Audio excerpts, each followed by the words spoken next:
പിതാവിൻ്റെയും പുത്രൻ്റെയും പരിശുദ്ധാരൂപിയുടെയും നാമത്തിൽ ആമേൻ. വീണ്ടും വചനവുമായി വരാൻ സാധിക്കുന്നതിന് കർത്താവിന് നന്ദി പറയുന്നു. ഇന്ന് വിചിന്തനം ചെയ്യുന്ന വചനഭാഗം സങ്കീർത്തനം 66:1. ഭൂവാസികളെ, ആഹ്ലാദത്തോടെ ദൈവത്തിന് ആർപ്പ് വിളിക്കുവിൻ. അവിടുത്തെ നാമത്തിൻ്റെ മഹത്വം പ്രകീർത്തിക്കുവിൻ. സ്തുതികളാൽ അവിടുത്തെ മഹത്വപ്പെടുത്തുവിൻ. ഭൂവാസികളെ, ആഹ്ലാദത്തോടെ ദൈവത്തിന് ആർപ്പ് വിളിക്കുവിൻ. അവിടുത്തെ നാമത്തിൻ്റെ മഹത്വം പ്രകീർത്തിക്കുവിൻ. സ്തുതികളാൽ അവിടുത്തെ മഹത്വപ്പെടുത്തുവിൻ. യേശു കർത്താവെ നന്ദി, യേശു കർത്താവെ സ്തോത്രം. ഹല്ലേലൂയ, ഹല്ലേലൂയ. Praise you Jesus, thank you Jesus, adore you Jesus Christ, the omnipotent Lord. വീണ്ടും യോഹന്നാൻ എഴുതിയ സുവിശേഷം 3:16 എന്തെന്നാൽ അവനിൽ വിശ്വസിക്കുന്ന ഏവനും നശിച്ചു പോകാതെ നിത്യജീവൻ പ്രാപിക്കുന്നതിനു വേണ്ടി തൻ്റെ ഏകജാതനെ നൽകാൻ തക്കവിധം ദൈവം അത്രമാത്രം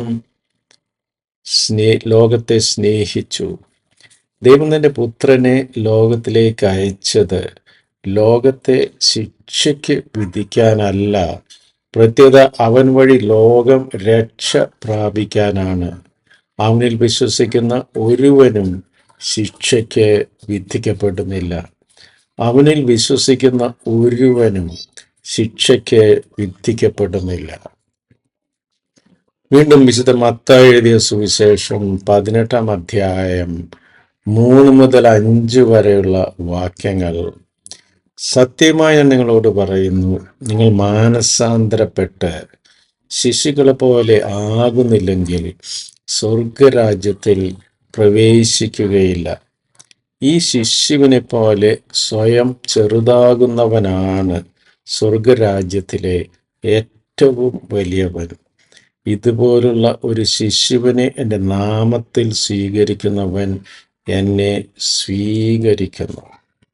അപ്പോൾ ഇന്നത്തെ ലോകത്തിൽ സന്തോഷപ്രദമായി ജീവിക്കണമെങ്കിൽ we must become the servant of others.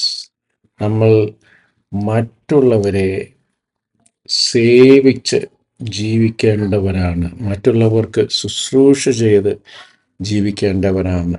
പക്ഷെ അതിന് പകരം ഇന്ന് നമ്മൾ കാണുന്നത്, ഞാനാണ് വലിയവൻ, ഞാൻ പറയുന്നതാണ് ശരി, ഞാൻ പറയുന്നത് മാത്രമാണ് ശരി എന്നൊക്കെ പറഞ്ഞ് എല്ലാവരും ഞാൻ പറയുന്നത് കേൾക്കണമെന്നൊക്കെ പറഞ്ഞ് ബലം പിടിച്ച് ജീവിക്കുന്ന അവസ്ഥ രാഷ്ട്രീയ പാർട്ടികളായാലും മതത്തിലായാലും ഭവനങ്ങളിലായാലും വ്യക്തികൾ തമ്മിലായാലും ഇപ്രകാരമുള്ള പ്രവണത കൂടിക്കൂടി വരുന്ന കാലഘട്ടത്തിൽ ദൈവം നമുക്ക് ഒരു ശിശുവിനെ പോലെ ആകുക.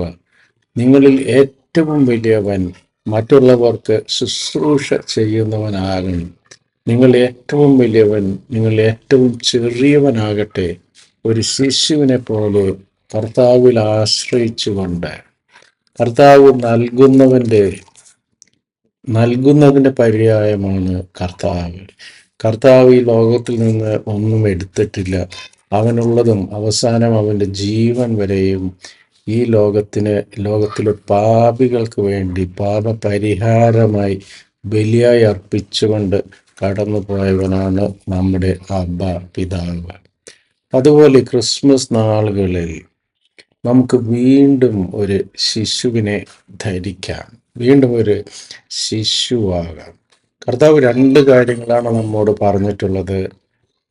നിന്റെ ദൈവമായ കർത്താവിനെ പൂർണ്ണ ഹൃദയത്തോടും പൂർണ്ണ ആത്മാവോടും പൂർണ്ണ ശക്തിയോടും കൂടെ സ്നേഹിക്കുക.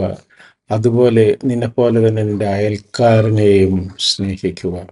അപ്പോൾ നമ്മുടെ അഹന്തകളൊക്കെ വെടിഞ്ഞ്, നമ്മുടെ അഹംഭാവങ്ങളൊക്കെ വെടിഞ്ഞ്, നമ്മുടെ വിഭാഗതകളൊക്കെ വെടിഞ്ഞ് ഒരു ശിശുവിനെ പോലെ നിഷ്കളങ്കരായി പരിശുദ്ധിയുള്ളവരായി തീരാൻ നമുക്ക് കർത്താവിനോട് പ്രാർത്ഥിക്കാം. കർത്താവിൻ്റെ കൃപയാൽ വീണ്ടും ഒരു ശിശുവിനെ ധരിക്കുവാനുള്ള സൗഭാഗ്യം നമുക്കെല്ലാവർക്കും ലഭിക്കുമാറാകട്ടെ.